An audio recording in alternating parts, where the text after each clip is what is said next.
Macbeth act 4 scene 1 का final part आज हम लोग डिस्कस करेंगे.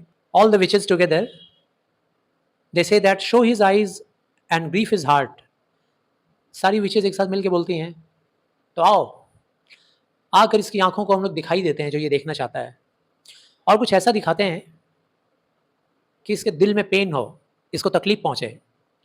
कुछ ऐसा देखना चाहिए इसको, बहुत अर्ज कर रहा है देखने के लिए, तो कुछ ऐसा दिखाते हैं कि देखने के बाद ये दुखी हो जाए. कम लाइक शैडोज सो डिपार्ट.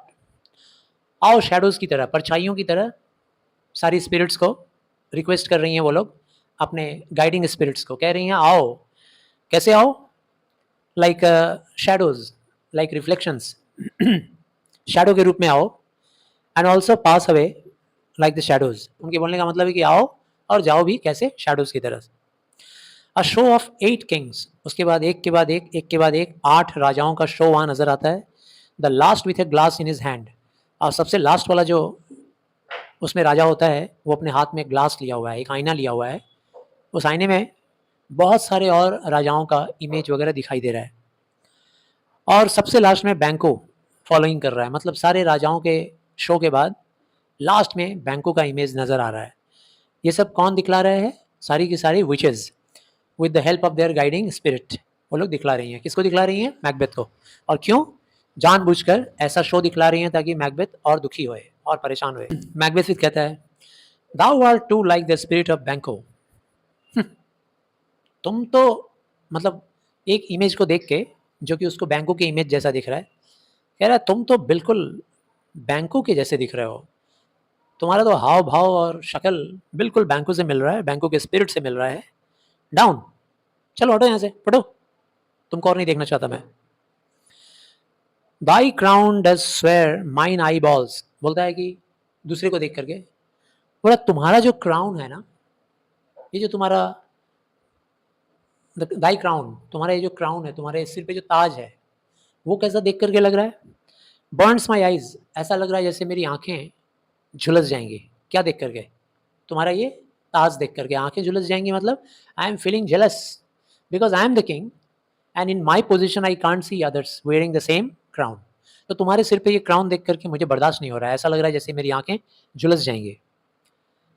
तुम जो सेकंड वन हो, दाई हेयर दाउ अदर गोल्ड बाउंड ब्रो. तुम्हारा ये जो हेयर है ना एकदम गोल्ड, तुम्हारा ये जो गोल्डन कलर का हेयर है वो तो जो तुम्हारे सिर के ऊपर, ब्रो का मतलब क्या होता है? ब्रो मतलब तो ये आईब्रो होता है ये, लेकिन यहाँ ब्रो का मतलब है हेड, तुम्हारा सिर. तुम्हारे सिर पे ये जो गोल्डन हेयर दिखाई दे रहा है ये तो खुद ही ताज नजर आ रहा है. देख के लग रहा है कि ये ताज है, मुकुट है, राजा का निशानी है. तुम्हारा गोल्डन हेयर ही लग रहा है जैसे कि राजाओं का ताज है. इज लाइक द फर्स्ट और very much similar to the looks of the first. पहले वाले से मैच कर रहा है. हटो तुम भी जाओ. A third is like the former. और तीसरा वाला जो इमेज नजर आ रहा है, ये सारा एक के बाद एक इमेज नजर आ रहे हैं. किसकी मदद से? कौन दिखला रहा है ये इमेज? ऑल द विचेस, है ना. उनकी जादुई शक्ति से मैकबेथ के सामने एक के बाद एक के बाद एक इमेज आ रहा है सामने. तो तीसरा वाला इमेज के बारे में बोल रहा है कि तुम जो तीसरे वाले हो इज लाइक द फॉर्मर. तुम अपने इससे पहले वाले इमेज से मैच कर रहे हो, यानी सेकंड वाले से मैच कर रहे हो. फिल्दी हैग्स. फिल्दी हैग्स मतलब उन बुरी डैनों को, मतलब डैनों को बुरा बोल के बुला रहा है. बोला ये क्या दिखला रहे हो filthy हैग्स? Why do you show me this? क्या दिखला रही हो ये, क्यों दिखला रही हो मुझे? अ फोर्थ, ओ चौथा भी है. Start eyes. स्टार्ट आइज का मतलब मेरा आइज जो है ना, भगवान करे कि मेरे आंखों के सॉकेट से बाहर निकल आए, क्योंकि मैं ये देखना नहीं चाहता, ये सीन नहीं देखना चाहता कि इतने सारे लोग मेरे स्कॉटलैंड में राज करने वाले हैं आने वाले टाइम में. What will the line stretch out to the crack of doom. बोला ये क्या, ये राजाओं का पूरा सीरीज मैं देख पा रहा हूँ, पूरा लाइन देख पा रहा हूँ, एक के बाद एक, दूसरा तीसरा चौथा. ये क्या डूम्स डे तक देखता ही रह जाऊंगा क्या? डूम्स डे क्या होता है? जिसको हम लोग बोलते हैं कयामत, है ना. हम लोग ऐसा मानते हैं ना कि एक दिन वर्ल्ड में डूम्स डे आएगा, जजमेंट डे आएगा, जिस दिन पूरी दुनिया खत्म हो जाएगी. क्रिश्चियनिटी ये मानती है और फिर से एक नई दुनिया का शुरुआत होगा. उसको हम लोग बोलते हैं जजमेंट डे. ये क्रिश्चियन धर्म मानता है. तो डूम्स डे बोलने का मतलब कि ये तो एंडिंग ही नहीं हो रहा है. पता नहीं कब तक राजा लोग दिखाई देंगे मुझे स्कॉटलैंड में, दूसरे दूसरे डिसेंडेंट्स, दूसरे लोगों के डिसेंडेंट्स. मेरा तो कहीं कोई नहीं नजर आ रहा है. एनदर येट, ओ एक और. अ सेवेंथ, अरे सातवां भी, आई विल सी नो मोर, अब मैं नहीं देखना चाहता। And yet the eighth appears, और लो आठवां भी नजर आ गया, who bears a glass which shows me many more, और देखो आठवां भी नजर आ गया जिसके हाथ में ग्लास है, एक आईना है बहुत बड़ा सा, विच शोज मी मेनी मोर, और उस आईने में मुझे और भी बहुत सारे स्कॉटलैंड के राजा दिखाई दे रहे हैं जो आने वाले टाइम में स्कॉटलैंड में राज करने वाले हैं। And some I see that twofold balls and travel, और इन राजाओं में से कुछ राजाओं को तो मैं ऐसा भी देख रहा हूं जिसके पास जो राजा का एम्ब्लेम होता है ना, निशानी, जैसे हमारे भारतवर्ष का एम्ब्लेम क्या है, तुम देखते होगे कि बाघ, टाइगर है, आप कॉइन्स वगैरह में देखते होगे कि एक सामने दिखता है और दो फेस लेफ्ट और राइट में दिखता है, हाँ, और एक पीछे भी रहता है, तो ये हमारी कंट्री का एम्ब्लेम है। तो ये जितने राजा दिखाई दे रहे हैं, इन राजाओं में कई राजा ऐसे मुझे दिखाई दे रहे हैं जिनके कम से कम दो दो एम्ब्लेम्स नज़र आ रहे हैं और तीन तीन सेप्टर्स नज़र आ रहे हैं। ये जो सेप्टर्स होता है वो एक तरह का स्टिक होता है राजाओं का, ऐसा लकड़ी का स्टिक नहीं, ठीक है ना, वो एक बड़ा सा बहुत ही फैशनेबल बहुत ही मजबूत स्टिक बनाया जाता है, राजा अपने हाथ में लेकर बैठते हैं, उसको बोलते हैं सेप्टर, बड़ी सी लाठी जैसी होती है ना, हाँ वो सेप्टर कहलाता है। तो कई राजाओं को मैं देख पा रहा हूँ जिनके पास तीन तीन सेप्टर है, जिनके पास दो दो इम्ब्लेम है, बॉल्स का मतलब यहाँ पे क्या है, इम्ब्लेम्स, ये सिंबल है, ये इम्ब्लेम्स, ये सेप्टर्स, ये सब सिंबल है कि ये लोग आने वाले दिनों में इंग्लैंड के, स्कॉटलैंड के, आयरलैंड के सब लोग राजा बनेंगे, ये सब यहाँ के राजा हैं, यूनाइटेड किंगडम के राजा हैं। क्या हॉरिबल साइट अब मैं इसके बाद देख पा रहा हूँ। Now I see it's true, अब मुझे समझ में आ गया कि ये बात सच है। क्या सच है?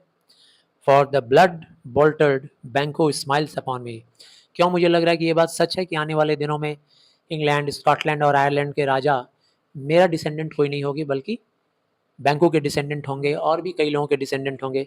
ऐसा कैसे पता चला? क्योंकि ये देखो दिखाई दे रहा है, ब्लड बॉल्टर्ड, मतलब पूरा रक्त से नहाया हुआ, खून से नहाया हुआ कौन दिखाई दे रहा है? बैंको नजर आ रहा है, जो मेरे ऊपर मुस्कुरा रहा है, मेरी तरफ देखकर मुस्कुरा रहा है।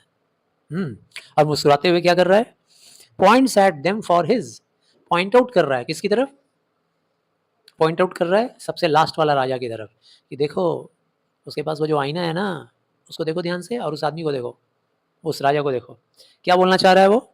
And points at them for his का मतलब पॉइंट आउट कर रहा है कि ये सारे लोग उसके हैं, सारे उसी के डिसेंडेंट हैं। व्हाट इज दिस सो, क्या ऐसा होने वाला है इन फ्यूचर? तो पहली विच बोलती है, hi sir all this is so, हाँ सर। पहली डाइन बोलती है, बट वाई स्टैंड्स मैकबेथ दस अमेजली, लेकिन सर आप इतने अमेज्ड तरीके से क्यों खड़े हैं सर, आप इतने हैरान क्यों दिख रहे हैं, इतने परेशान क्यों दिख रहे हैं? कम सिस्टर्स, आओ बहनों आओ, आओ बहनों मतलब उनके साथ जो सारी चुड़ैलें हैं मिल करके कॉलड्रॉन में पका रही थी सब कुछ, शाम पका रही थी, बोली आओ बहनों, cheer we up his sprites, आओ हम लोग मिल करके चीयर अप करते हैं इस जेंटलमैन को, आओ हम लोग मैकबेथ को थोड़ा सा हंसा दें, थोड़ा इसका मनोरंजन कर दें, थोड़ा इसको एक्सिलरेट कर दें या इसको चीयर अप करें, and show the best of our delights, आओ हम लोग अपना अपना स्किल का यूज़ दिखला के इनको थोड़ा आनंद दे दें। I will charm the air to give a sound, आओ मैं म्यूज़िक बजाती हूँ, मैं ऐसा सिचुएशन क्रिएट करूँगी कि पूरा इन्वायरमेंट में म्यूज़िक आ जाएगा, while you perform your anti ground, और तुम लोग आओ आकर के थोड़ा नाचना शुरू करो, तुम लोग नाचो, मैं म्यूज़िक बजाती हूँ। दैट दिस ग्रेट किंग में काइंडली से, ताकि ये राजा खुश हो जाए और अपने दया भरे शब्दों से ये बोले, our duties did his welcome pay, और ये बोले कि हम लोगों ने अपना पूरा कर्तव्य दिखाया है, अपना पूरा ड्यूटी दिखाया है, हम लोग अपने ड्यूटी में फेल नहीं हुए हैं, टू रीपे हिज ग्रीटिंग्स, उसको अभिनंदन करने में, वो जो यहाँ पे रीपे किया है ना, उसका विजिट सेकेंड टाइम आया है, विजिट किया है, तो उसको हम लोगों ने अभिनंदन जनाने में कोई कमी नहीं रखा है। और उसके बाद म्यूज़िक बज उठता है और सारी की सारी चुड़ैलें डांस करना शुरू करती हैं, और डांस करते करते गाते झूमते नाचते एक ही बार डिसअपियर हो जाती है। तभी मैकबेथ बोलता है, वेयर आर दे, कहाँ गई ये लोग, गॉन, चली गई।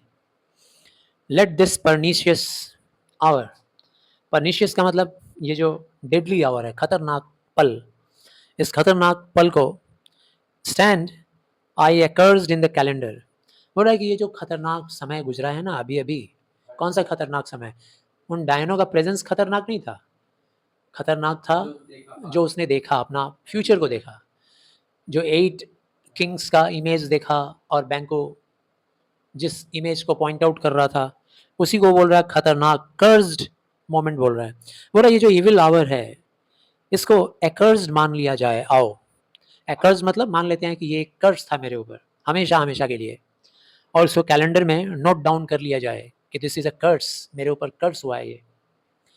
उसके बाद फिर लिनॉक्स को बुलाता है वो, कम इन विदाउट देयर। विदाउट का मतलब बाहर, विद इन का मतलब अंदर। बोल रहा है जा बाहर जो खड़े हो लिनॉक्स अंदर आ जाओ। फिर लिनॉक्स एंट्री करता है। लिनॉक्स बोलता है what is your graces will sir, your majesty, आपने बुलाया सर, बताइए आपकी क्या इच्छा है। मैकबेथ कहता है saw you the weird sisters, क्या तुमने देखा वो जो वियर्ड सिस्टर्स थी बाहर भागी हैं, उनको भागते हुए तुमने देखा क्या। लेनॉक्स बोलता है नो माय लॉर्ड, नहीं सर मैंने तो नहीं देखा उन्हें भागते हुए। मैकबेथ कहता है केम दे नॉट बाय यू, क्या वो लोग तुम्हारे बगल से गुजरी नहीं, तुम्हारे पास से गुजरी नहीं। लेनॉक्स बोलता है नो इंडीड माय लॉर्ड, नहीं सर नहीं गुजरी। मैकबेथ बोलता है infected be the air whereon they ride and damned all those that trust them. I did hear the galloping of horse. Who was came by. Macbeth बोलता है ये जो हवा है ना, जिस हवा को छूकर वो लोग यहाँ से उड़ी है, वो लोग यहाँ से वैनिश हुई है, गायब हुई है, वो हवा को एक्कर्स्ड हो जाने दो, मतलब उन हवाओं को श्रापित हो जाने दो। और जो लोग भी इन चुड़ैलों पे ट्रस्ट करता है उन लोग को भी मैं बोलूँगा कि वो लोग डैम्ड हो जाए, मतलब कोई इन पे विश्वास ना करे, इन चुड़ैलों की बातों पे कोई विश्वास ना करे। गुस्सा दिखला रहा है अपना। भगवान करे कि ये लोग जिस हवा को छू के गुजरी है वो हवा इन्फेक्टेड हो जाए, कर्स्ड हो जाए। I heard the sound of galloping horses, मैंने अभी भी सुना है क्या करते हुए, घोड़ों को दौड़ते हुए, कुछ घुड़सवारों के घोड़ों की आवाज़ें मैंने सुनी है, खट खट खट खट, टक टक टक टक। कौन था वो लोग जो यहाँ से अभी घोड़े पर गुजरा। लेनॉक्स बोलता है इट इज़ 2 और 3, यही कहीं 2 या 3 लोग थे my Lord, that bring you word, वो लोग मैसेज लेकर के आए हैं आपके पास कि Macduff is fled to England. वो लोग मैसेज लेकर आए हैं कि मैकडफ जो थे ना 5 है वो इंग्लैंड भाग गया, मैलकम के पास चला गया। मैकबेथ बोलता है इंग्लैंड चला गया। लेनॉक्स बोलता है yes my Lord. Macbeth side में होके बोल रहा है, साइड में मतलब ताकि लेनॉक्स ना सुन पाए। Time thou anticipatest my dread exploits, बोल रहा है समय तुमने मुझे रोक लगाया है, मेरा ड्रेडफुल एक्शन लेने से मुझे रोका है समय ने, मतलब मैं समय से पिछड़ गया, समय आगे हो गया और मैंने जो सोचा था कि मैं एक्शन लेने वाला हूँ, हाँ मैं वो कर नहीं पाया, मैं पीछे हो गया। The flighty purpose never is overtook unless the deed go with it. बोल रहा है कि मतलब यहाँ फिलोसफी सुना रहा है, दार्शनिक विचार। कह रहा है कि हमारे जो डीड्स होते हैं ना, हम इंसानों के जो एक्शन होते हैं, वो एक्शन कभी भी हमारे पर्पजेस के साथ, मतलब जो हमारा सोचा हुआ चीज़ होता है ना, हमारे सोचे हुए ख्यालों और ख्वाबों के साथ हमारा एक्शन कदम से कदम मिला के नहीं चल पाता है। कब? अगर हम लोग इमीडिएट एक्शन ना लें तो। जैसे तुमने इमेजिन किया कि तुम क्लास में फर्स्ट आओगे, ये तुम्हारा पर्पज़ है, लेकिन उसके लिए अगर तुम इमीडिएट एक्शन नहीं लोगे, तुरंत एक्शन में अगर नहीं आ जाओगे, वही कहते हैं ना काल करे सो आज कर, आज करे सो अब, अगर उस एक्शन में नहीं आ जाओगे तो फिर तुम देखोगे कि तुम्हारा जो पर्पज़ है वो टाइम के पीछे हो जाएगा, तुम्हारा एक्शन टाइम के पीछे हो जाएगा, टाइम आगे बढ़ जाएगा, तुम पिछड़ जाओगे। अब आज के बाद the very firstlings of my heart shall be the firstling of my hand. और अब आज के बाद मैं कसम लेता हूँ, मतलब मैं प्रॉमिस करता हूँ अपने आप को कि अब मेरे हार्ट में जो भी इम्पल्स आएगा, सबसे पहला जो भी मेरे अंदर विचार आएगा, इम्पल्स आएगा, और उससे मैं तुरंत मेरे इम्पल्स को मैं अपने एक्शन में उतारूंगा, तुरंत मैं उसको अपने हैंड में ट्रांसफॉर्म कर दूंगा। Whatever comes to my mind, to my heart, I will transform it to my actions. Immediately I will come to action. And even now, to crown my thoughts with acts, be it thought and done. और यहाँ तक कि अभी भी मेरे thoughts को मेरे immediate action में लाने के लिए, मेरा जो विचार है ना, मेरा जो इंटेंशन है, और मेरा जो एक्शन है, अब दोनों को हमको हैंड इन हैंड में ले चलना पड़ेगा। जो कुछ भी मैंने विचार लगाया है अपने दिमाग में, जो कुछ भी मैंने सोचा है, अब वो मेरी सोच और मेरी एक्शन, अब दोनों को अभी के अभी इसी वक्त से मुझे हैंड इन हैंड लेके चलना पड़ेगा, दोनों को साथ साथ लेके चलना पड़ेगा। और मेरे अंदर विचार क्या आया है, अभी क्या अभी मैं थेन ऑफ 5 यानी मैकडफ का पूरा फैमिली को साफ कर दूंगा। ये मेरे विचार में आया है, अब देर नहीं लगाऊंगा। वो तो भाग गया, उसका फैमिली को छोड़ेंगे नहीं। हिज वाइफ, सॉरी छूट गया line, the castle of Macduff I will surprise. आज ही मैं मैकडफ के कैशल में जाऊंगा, सरप्राइज अटैक करूंगा। I will surprise seize upon 5, मैं थेन ऑफ 5 के घर पर सरप्राइज अटैक करूंगा। Give to the edge of the sword, और आज मेरे तलवार को मैं खून चखाऊंगा। किसका? मैकडफ की पत्नी का, हिज बेब्स, उसके बच्चों का। And all unfortunate souls that trace him in his line, और उन सारे अभागे लोगों का जो लोग बदकिस्मती से किसके हिस्से हैं, किसके परिवार और खून के हिस्से हैं? मैकडफ के। मैकडफ के परिवार और उसके खून के हिस्से हैं, जो लोग उसके फैमिली के हिस्से हैं, किसी को नहीं छोड़ूंगा, सबको खत्म कर दूंगा। नो बोस्टिंग लाइक ए फूल, बेवकूफ़ लोग बोस्ट करते हैं बिना एक्शन के, घमंड करते हैं। अब मैं वो बेवकूफ़ी नहीं करूंगा कि बिना एक्शन के ही घमंड करूं ना। This deed I will do, ये काम मैं आज के आज ही करूंगा। बिफोर द पर्पस कूल, इससे पहले कि मेरा जो डिसीजन है, मेरा जो रिजोल्यूशन है, मेरा जो निश्चय है, वो कहीं ठंडा ना पड़ जाए। मैं आज ही एक्शन में आऊँगा। बट मोर साइट्स, अब आज के बाद मैं कभी भी उन चुड़ैलों का इंतज़ार नहीं करूँगा, किसी भी अपैरिशन का मैं इंतज़ार नहीं करूँगा। वेयर आर दीज जेंटलमैन, कहाँ हैं वो सारे जेंटलमैन जो ये न्यूज़ लेकर के आए हैं? कौन सी न्यूज़? कि थेन ऑफ 5 मैकडफ भाग गया है England. Come bring me where they are, जाओ बुला कर लाओ उन्हें मेरे पास, कहाँ हैं वो लोग। So this is the end of act 4 scene 1 completely. Thank you.